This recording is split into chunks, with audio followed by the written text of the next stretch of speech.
So welcome to another episode of the Sure Summer Workshop Series.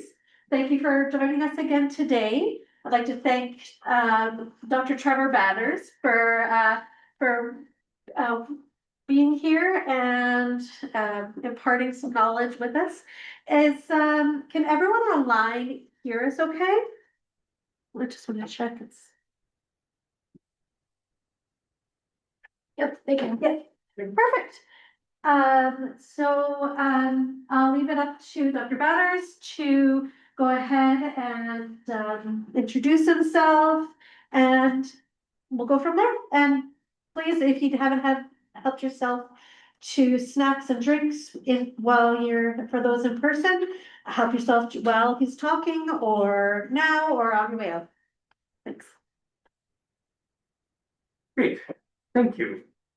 I would like to start out, first of all, to acknowledge that we're grateful to be learning together today on Treaty 6 territory and the homeland of the Métis. The land is acknowledged as our mother, the earth. The University of Saskatchewan is committed to honor and support the Indigenous peoples, Indigenous cultures, Indigenous values, and Indigenous languages that belong to the land of Treaty 6 territory and homeland of the Métis.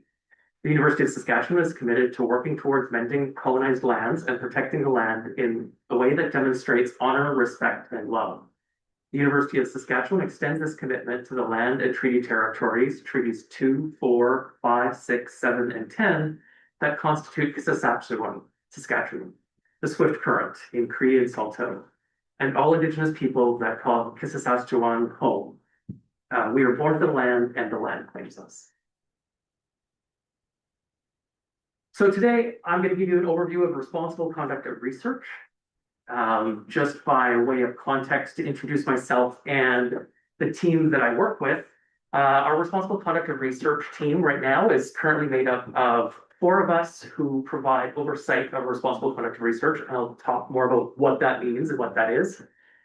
We have Darcy Marcignac, who is the lead for responsible conduct of research.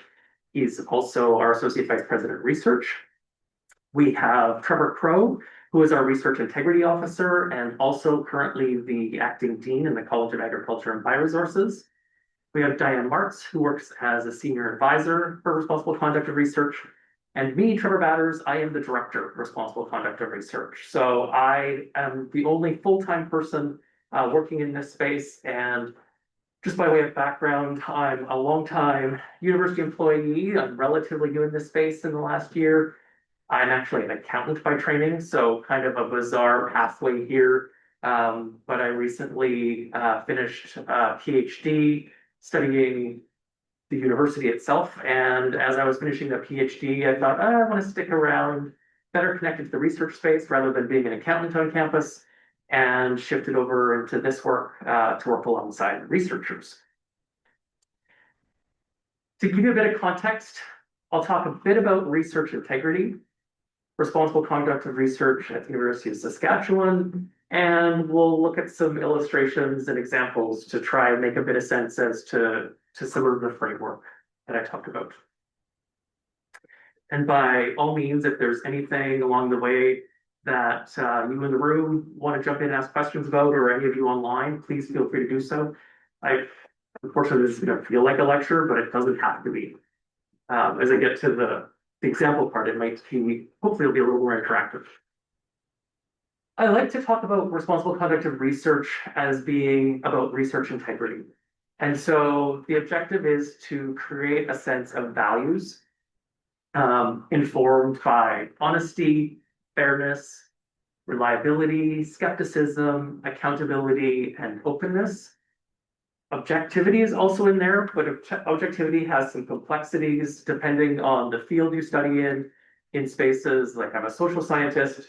We talk less about objectivity as removing yourself and more about the notion of subjectivity and acknowledging and recognizing how you as an individual and a researcher influence the research. But these are general values that we bring into research integrity that inform responsible conduct of research and research integrity.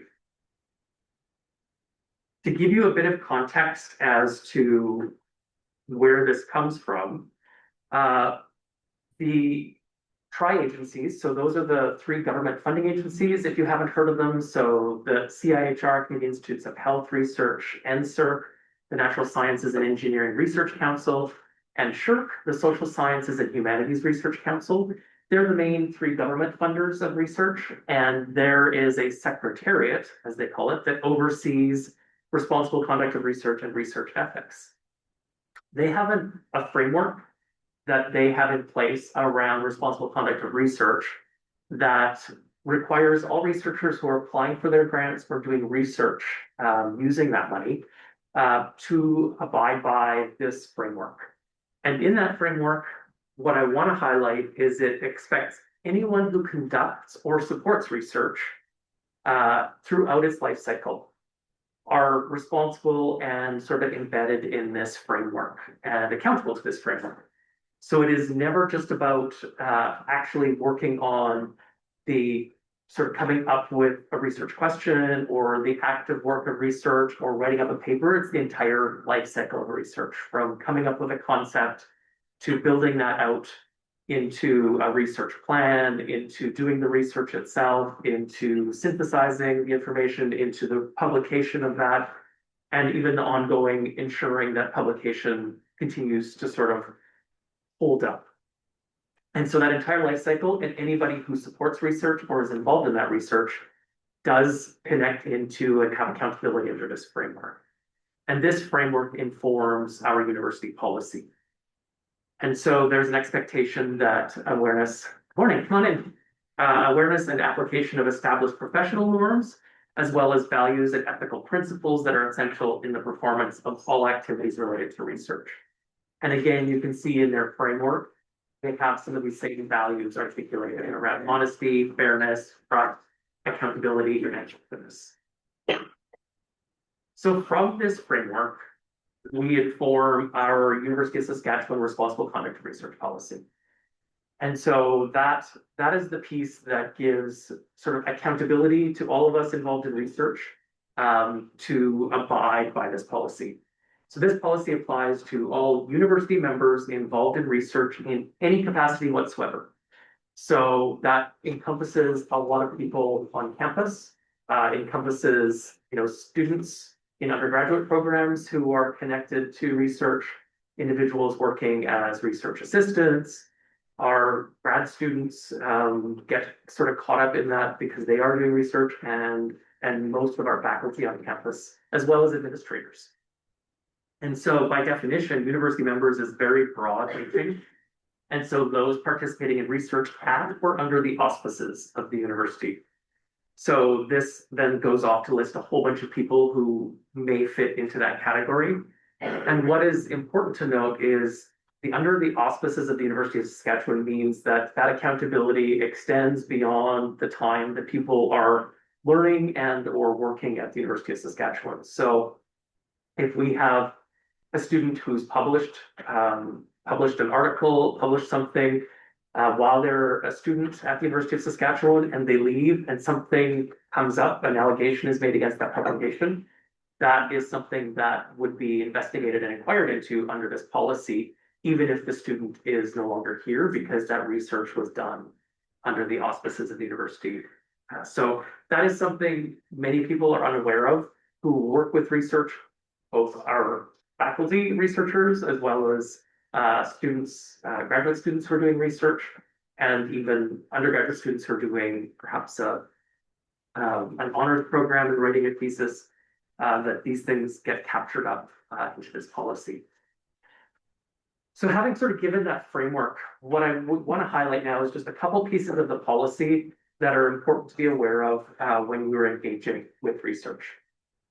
So the first of those is in the policy, it speaks to responsibilities of university members. So based on that illustration of university members, it lists a number of expectations for all of us who are working with research.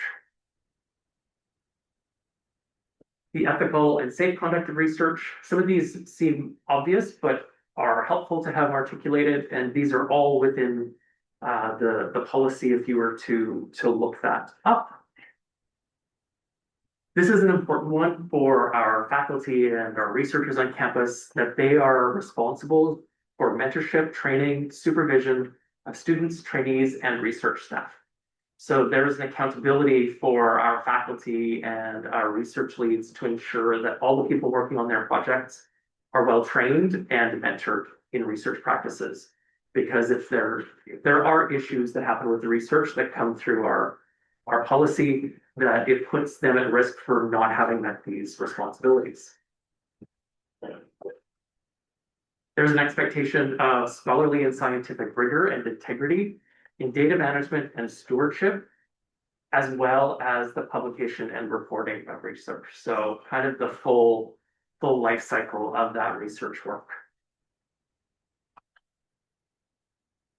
An important one with lots of the research that happens at USask is the responsibility to respect the inherent and collective sovereign rights of First Nations, Métis, and Inuit people to ownership and governance of their data. So that can connect to, OCAP principles, which are about the ownership, collection, and protection of data collected when working with those Indigenous groups. The effective, economical, and ethical management of research funds. So this gets to how the money's being used that researchers might have at their disposal. This is a really big one in our space, the appropriate recognition and acknowledgement of authors and contributors. And I'll talk about this a little bit more when I talk about potential breaches, but this is an important aspect of doing research, is making sure that people who've contributed are appropriately acknowledged, and people who have contributed as an author are also appropriately acknowledged. Conflicts of interest can arise in many cases. Often people think about conflicts of interest of being where a researcher might have funding from an external company that they have a relationship with.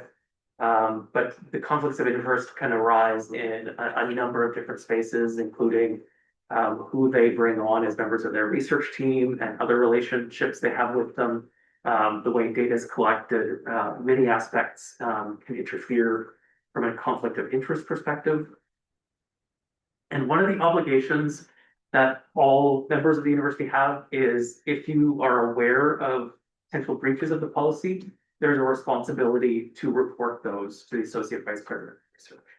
So all university members under this policy are expected to bring forward potential breaches so that they can be taken a look at. These are responsibilities built into the policy, and many of them will link in, as you'll see, of potential breaches of the policy.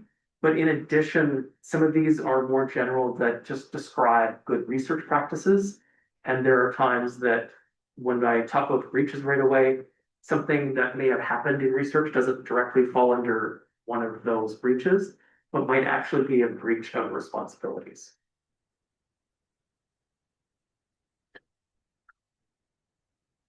So in talking about breaches, the one thing that I like to always make a distinction about is a breach of policy is how we think of these things in the Canadian context.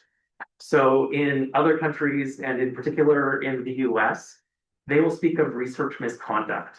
And that is something more severe, and generally it's limited to fabrication, falsification, and plagiarism. Where in the Canadian context, we actually look at it as policy breaches.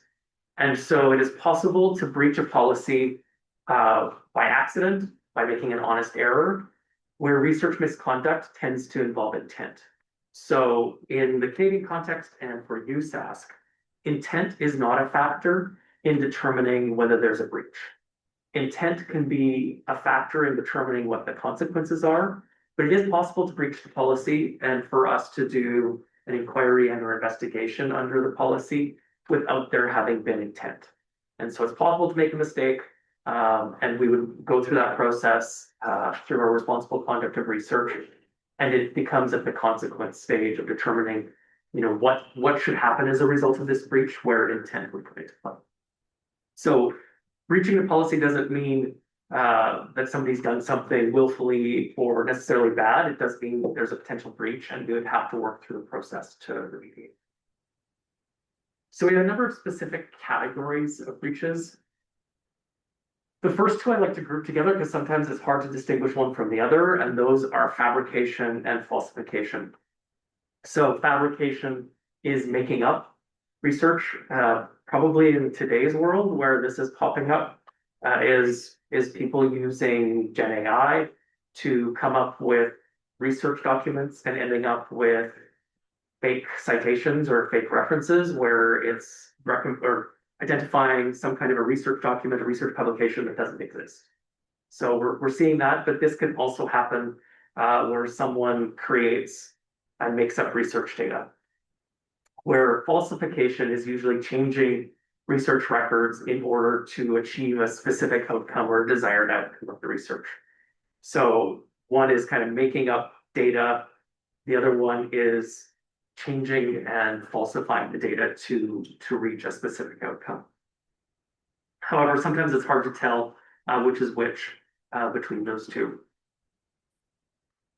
Research records are really important to being able to demonstrate the integrity of research and the quality of science being done.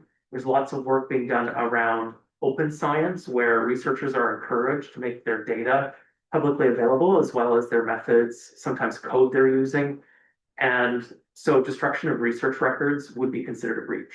So there are specific criteria that the university policy has for 5 years of maintaining those records. Some funders and other requirements can extend it longer than that, but destruction of research records could potentially be a breach for a researcher.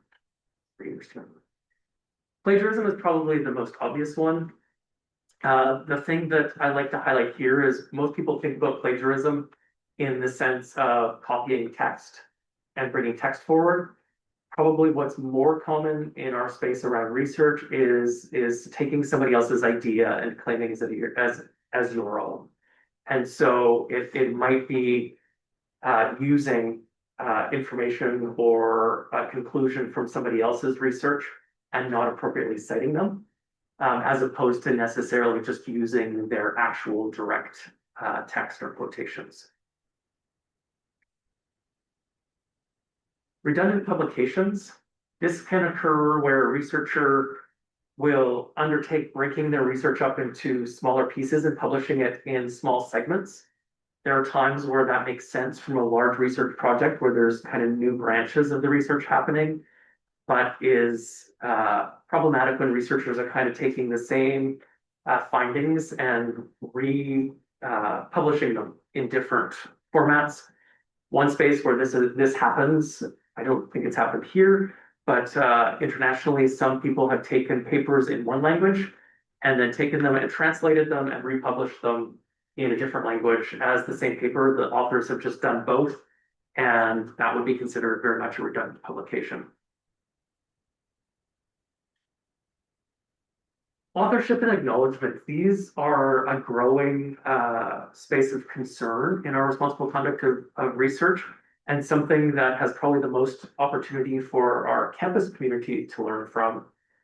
Invalid authorship is either including people who have not made an appropriate contribution to the research as authors, or excluding people who should be authors on that research. And I will talk a little bit more later on about what some of those criteria are. But terms you may hear are ghost authors, gift authors, and in many cases, graduate students, postdoctoral fellows will be in a situation where their supervisor will expect to be an author on things that they publish, and it's important from an integrity perspective to ensure that their contributions meet the definition of authorship. I know when I was doing my research, none of my publications had my supervisor on because we worked very carefully to ensure that they were providing feedback that didn't meet authorship criteria. But where there were contributions, I did acknowledge them. And so acknowledgement is an opportunity to express acknowledgement and contributions of individuals who may not meet authorship. So that might be individuals who contributed some materials, people who did some analysis, and there's a framework that's available to help articulate those contributions that I'll talk about. And then some of these are a bit of a repeat. So mismanagement of conflict of interest, we saw that on responsibilities, but the mismanagement of those conflicts is considered a breach. This one is very sort of legalistic sounding, but the key part is this is where breaches of ethics. So human ethics, where research is being done with or on people, as well as animal ethics. And this is a failure to comply with applicable policies, laws, regulations for the conduct of research.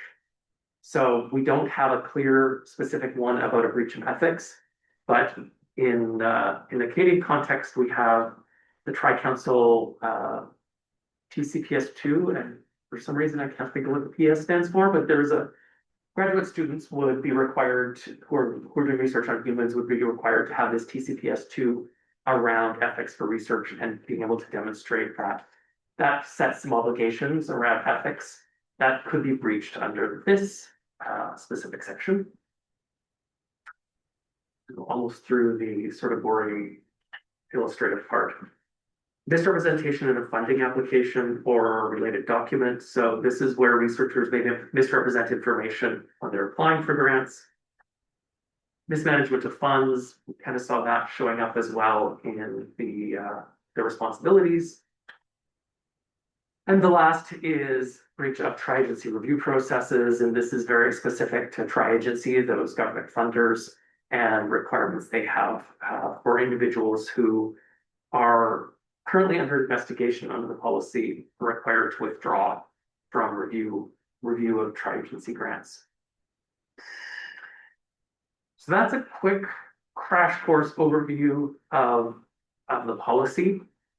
Thought it might be more interesting to sort of shift gears and just look at some examples. I've got sort of little mini made up case studies as well as a couple illustrations of actual situations. So this is made up. This is not something that actually happened.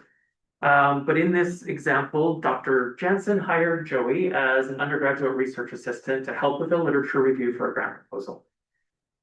After starting the review, Joey's sister was hospitalized and Joey missed the deadline. Dr. Jansen sent a panicked email that the grant proposal is due tomorrow and they need the literature review to support that. Joey went to Anthropic's Claude, provided the outline that Dr. Jansen had given at the start, the references that Joey had already found, and asked Claude to produce a literature review using that information. On reviewing it, the generated review reflected the articles that Joey had read, so it looked reasonable, but also had brought in another 27 new articles. So Joey thought, okay, good, looks right from what I had read, and brought in a bunch of new articles.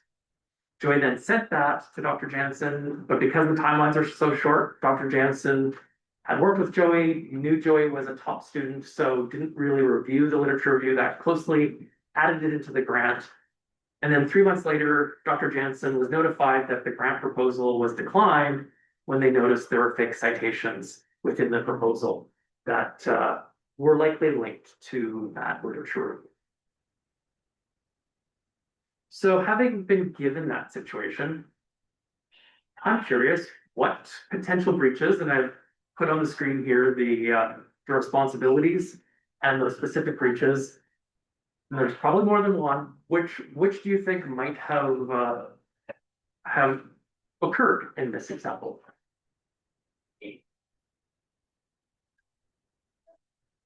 anyone online has some feedback, let me know and I can read it out, your comment out to you, or you can unmute yourself.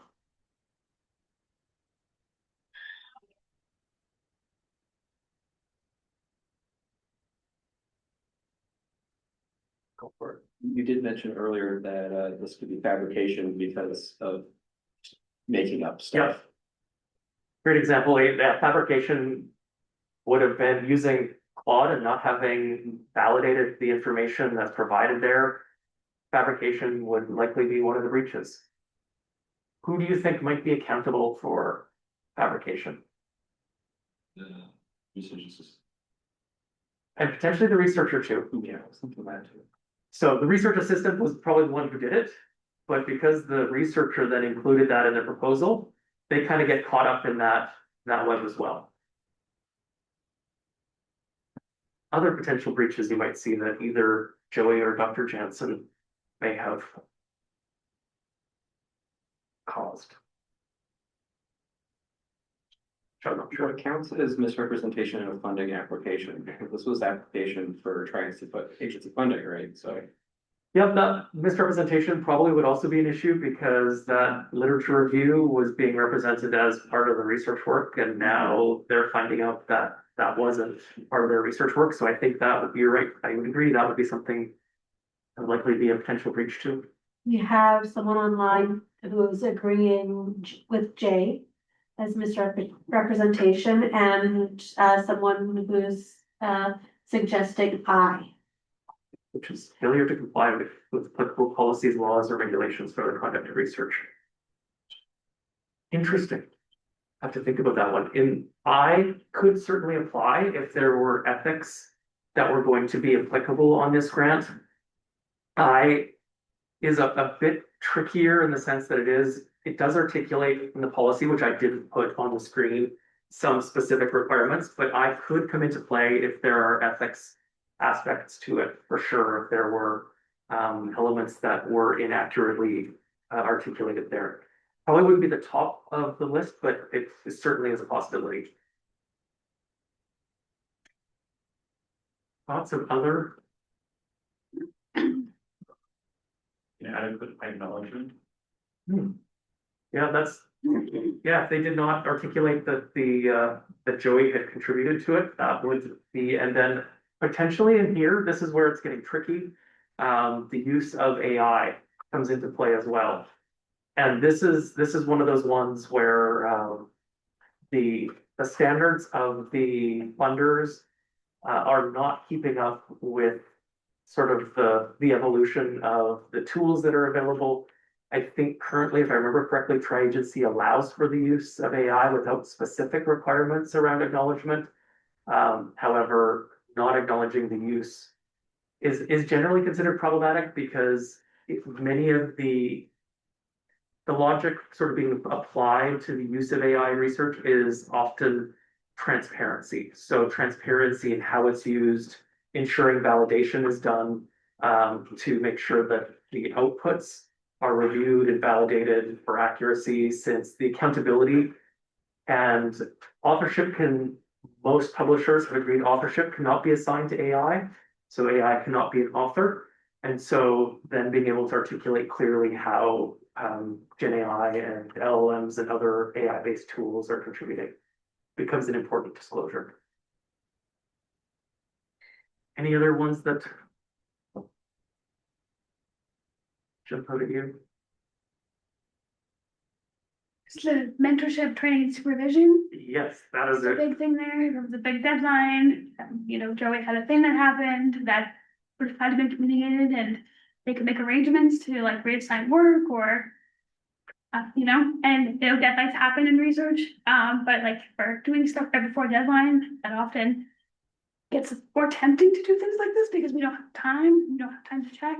So not doing things right before deadline and supervising a student to ensure that they know those things and you help them to do those things and they understand that that's how we want to do things. Yeah, that's a really good illustration. This is where the accountabilities and the potential breaches between Joey and Dr. Jansen might be different, where Dr. Jansen does have an obligation to ensure that appropriate mentorship and training. And there's I think some indication that may not have happened in sort of informing and giving Joey an understanding of what would acceptable use be of AI, what can and can't be done. The other thing that is common in the situations we see come to our office is usually there's something else that has gone on. So in this case, Joey was distracted by life. Joey's sister got sick. These things happen. And the hard part is they can lead to unintended consequences to the research, to the researcher. And the accountabilities for Dr. Jansen in some respects are slightly higher than Joey. And Dr. Jansen at the end of the day is the investigator, is the researcher, and needs to ensure that the research meets all those criteria and expectations. So absolutely the mentorship piece would be a factor potentially, and it's harder to there's many problems with what happened. The scholarly and scientific rigor and integrity and data management and stewardship could be something that we would identify as a potential breach of responsibilities, just in not having the rigor in how the literature review was done, sort of the full delegation without review of that by Dr. Jansen could also be problematic. The other interesting thing that is tricky to demonstrate or doesn't always come into play is plagiarism becomes an interesting problem in the context of the use of Gen AI and large language models, because it's harder to identify where those models might be pulling verbatim text out of the literature, out of its training databases, out of the information it's used to create the models. Similarly, there could be references to ideas, concepts, or text that aren't appropriately cited if reliance was fully placed on Claude to undertake that. So just an illustrative example of lots of things can go wrong that result in breaches, and it's not always, there wasn't necessarily an intent to commit research misconduct. This was, there's pressures, there's life, things can certainly interfere.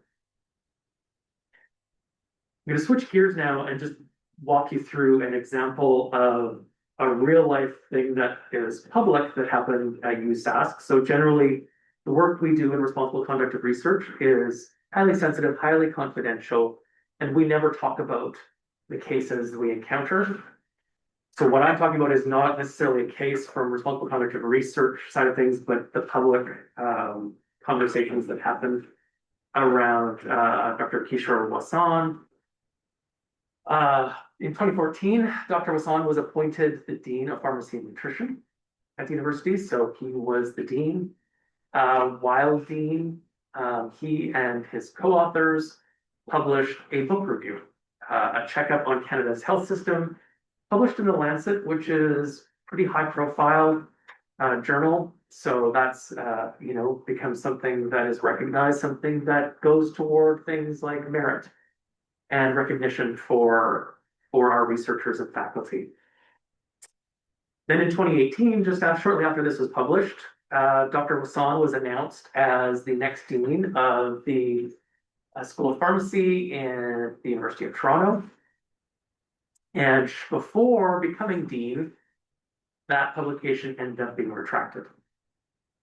And I'm not going to go to the articles, but there have been things published about what happened.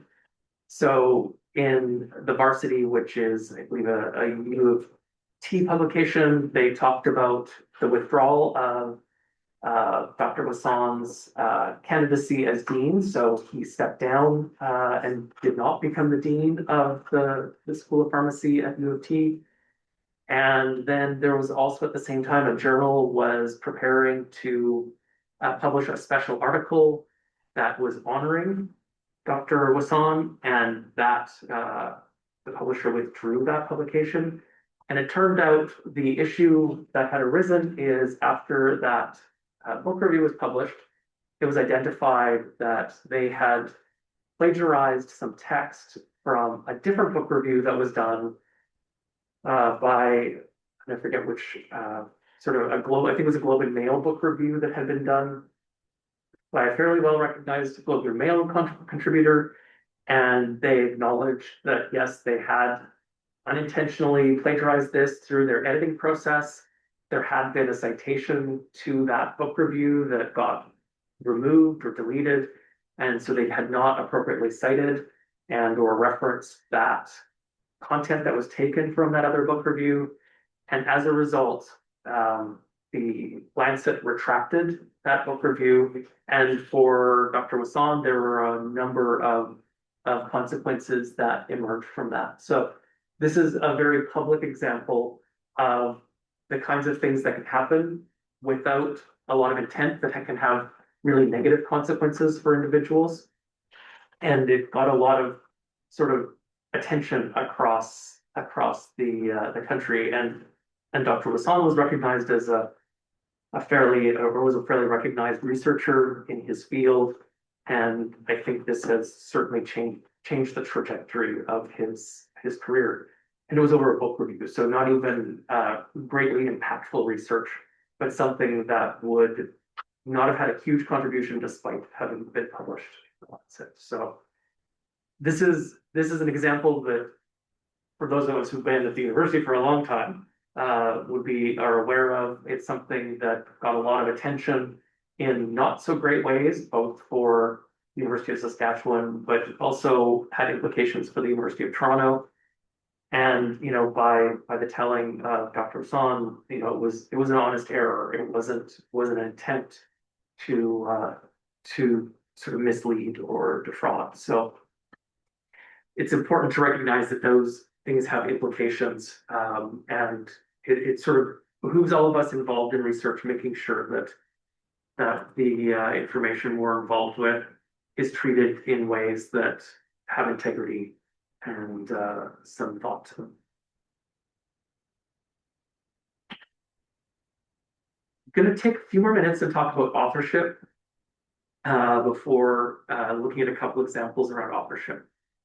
So in our policy, it speaks to the inaccurate attribution of authorship, including failing to include as an author someone who has materially or conceptually contributed to and shares responsibility for, because that's an important factor, the contents of the publication or document, and or attribution of authorship to persons other than those who have made a substantial contribution to and who accept responsibility for the contents of a publication or document in a manner consistent with the authorship policies or relevant publications. So a mouthful. There are a couple standards that exist that a lot of publishers follow. One of them is the International Committee on Medical Journal Editors, and they have 4 very clear authorship criteria: that there needs to be a substantial contributions to the conception or design of the work, or the acquisition, analysis, or interpretation of data for the work, and that "and" is important, drafting the work or reviewing it critically for important intellectual content. So not just doing an edit to look for spelling mistakes. Another "and," final approval of the version to be published, so needing to sign off. And finally, the agreement to be accountable for all aspects of the work in ensuring that questions related to the accuracy or integrity of any part of the work are appropriately investigated and resolved. So as an author, the ICMJE standards look to all 4 of those criteria to having been met for somebody to be considered an author. I would suggest in many cases, authors included on lots of publications probably don't even meet the journal's criteria on some publications that we've ended up looking at, where people have contributed, but maybe not substantially. People have done, you know, a review for language and done sort of just a general editorial review and been added as an author. People who haven't seen the final publication or final version before it's published. And often when we do have issues pop up with a publication, the first thing some of the authors will say is, whoa, that error happened in a part of the research that I wasn't involved in, or a part of the project or publication I didn't write. And so this standard kind of says, hey, you can't sort of absolve yourself of responsibility just because it wasn't something that you wrote yourself. So that's one standard criteria that many journals will rely on. The other is there is a Council on Publication Ethics, and many journals are members of this council, and they make it simpler, but they do set out 2 minimum requirements that they expect journals that are part of their council to abide by. Substantial contribution, which is, I think, what the ICJME, I always get those in the wrong order, that they have laid out for sort of the 3 criteria are very much about the substantial contribution and trying to articulate it more specifically. And they also require accountability for the work and it's in published form. So as an author, you can't sort of absolve yourself of responsibility. Examples of problems is guest or gift authorship, people who haven't really done substantial contribution are included. And ghost authorship is where somebody who has made a substantial contribution has been excluded from authorship, and those are problems we might see. Another much more complicated aspect of authorship is the order of authorship. So different disciplines have different thinking about where authors fit. Some people want to be first author, some people want to be last author. On some disciplines, last author sort of demonstrates the most senior researcher. In many, first author kind of identifies who the lead on that research was, but it's something that research teams, when being an author, it's important that those conversations happen early on for that research team so that everyone is in agreement of the order of authors. And as it relates to acknowledgements, our policy language includes the failure to appropriately recognize contributors in a manner consistent with the authorship policies of relevant publications. So acknowledgement often fits closely with authorship. And there is this contributor role taxonomy that we tend to refer to as credit in our space, and it gives a framework for researchers to articulate the contributions of individuals to the research.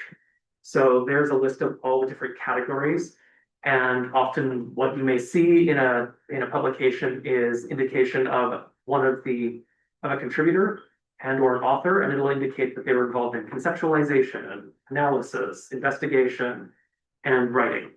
And they use these categories to help frame and identify what the authors contributed, but often what other individuals who may not be named as authors. So you may have somebody who was involved in the original draft, but really wasn't involved in the research, somebody whose focus is writing. You might have somebody who's doing visualizations, doing graphs, doing charts. They probably haven't contributed enough to be an author, but they should be acknowledged as somebody who's contributed. So to wrap up, here's another example situation that's made up and to sort of think about authorship and acknowledgement. So Mary Powell's a PDF in biochemistry and has just completed a manuscript detailing the results from the first project in which she has taken a leading role.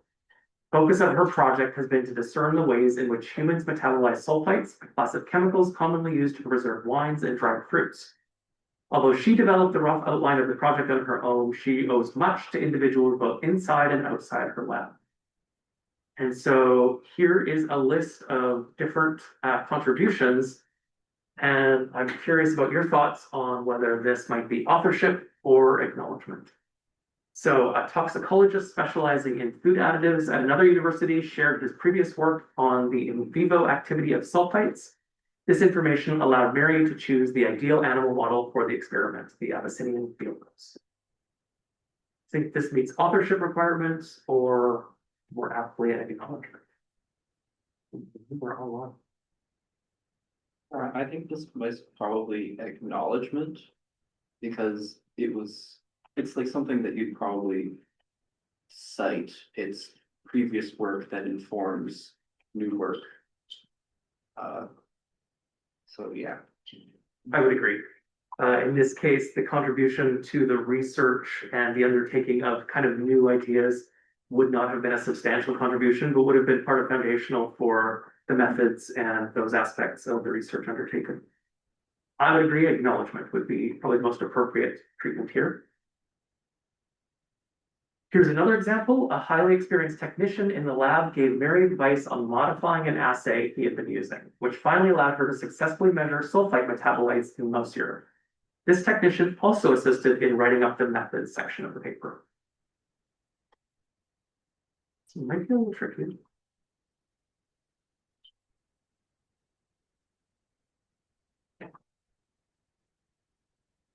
Let's alternate. Does anyone online have say for authorship type 1, acknowledgement type 2? Remus says authorship, Colby says authorship, and Tolu Wanini, I'm sorry for pronouncing your name wrong, also says authorship. So probably, despite the fact that the technician contributed to writing a piece of the paper up, methods often is not a substantial contribution to the research, so they were helping with the research, they definitely contributed.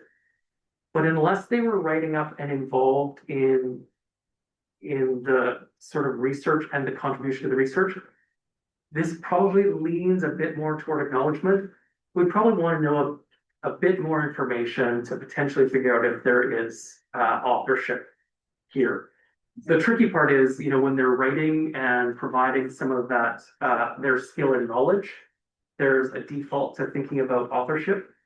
But the contributions, you know, we're writing the method section. The technician probably knows the methods better than most of the researchers they work with, because they're probably working with these on a regular basis.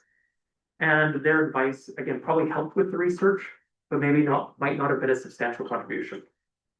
So it's tricky. I'm kind of hung up on the line where it says which finally allowed her to successfully measure the sulfite metabolites. So without this contribution, would her, like, it would have completely failed, would she have not been able to follow through on the research because she could not measure the sulfites in the mouse. So Yeah, and that might be it might fit a substantial contribution. And this is where certainly the role of technicians and research assistants and other contributors who have sort of deep knowledge in specific areas, it becomes tricky in figuring out their role. There's no right answer to this. I would probably lean toward acknowledgement, but I think you identify a good argument for authorship for sure.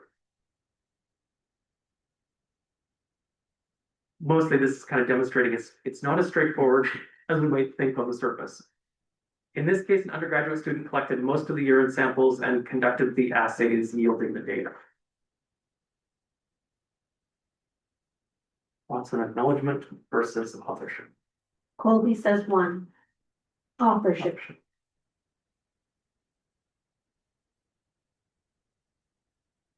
What's in the room? Acknowledgement, because they're not responsible for buying the product. This one again is they're not there. It could probably be one or the other, depending on more information. I would probably say on the surface, acknowledgement is probably where I would start.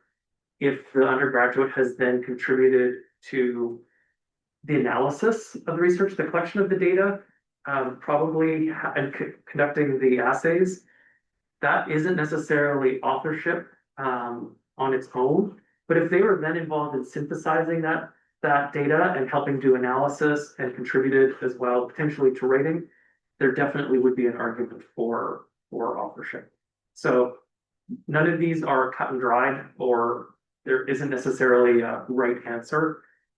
Most of them would require more information. One more here. A senior researcher in a neighboring lab took an interest in Mary's career and offered to review the initial drafts of her paper. By the end of the writing process, this researcher had helped Mary outline the paper, suggested a few additional experiments that strengthened the paper's conclusions, and made several editing changes in the penultimate draft that enhanced the paper's clarity.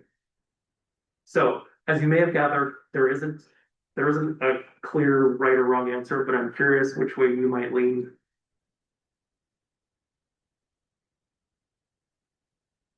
Remus says authorship. So does Colby. In the room. I agree with authorship. It could very well mean authorship. There's a lot of contributions here that are helpful and mentoring. And that's probably also agrees with authorship, sorry. no, I appreciate that. Thank you for the contributions. I appreciate it. There's no question that there would be an acknowledgement aspect to this. The authorship would probably take a bit more exploration, which it often does, to be clear that there is an authorship role. I think this is probably one of the stronger towards authorship, in the sense that there are some contributions that appear to be substantive, particularly in the additional experiments that strengthen the paper's conclusion. Lots of help with the research there. The interesting thing is authorship does also require consent. So while that's not talked about here, that other senior researcher may actually not want to be an author on that paper, may very clearly be doing this to help provide mentorship. and might actually decline an authorship because their focus is more helping the research than necessarily having access to that research. And that is all I had to share. So my hope is that if nothing else, that you walk away from this having a sense that being involved in research comes with some obligations for all of us who contribute and participate in a number of ways, and that we sort of have sort of personal obligations to sort of bring some integrity, thoughtfulness, and awareness to our contributions to research to make sure that we're supporting the integrity of USask's research, because not only is it important for sort of our own personal integrity and values, but it also impacts the researchers we work with, where we're not the researcher, and then also the institution and how our research is perceived. That's where that example of Dr. Wasson, when issues arise, they can become public and become sort of problematic for how people perceive university's research. Thank you, Dr. Batters. With that, thank you for your time. I appreciate your participation and attendance. Remus says thank you as well. Thank If anyone has any questions that arise, I know, Dr. Batters, you have to get going, so you go. I'll close everything up. Thank you. And if you have any questions for Dr. Batters, please send them Yes. to the usual email address, the undergraduate research email address, and we'll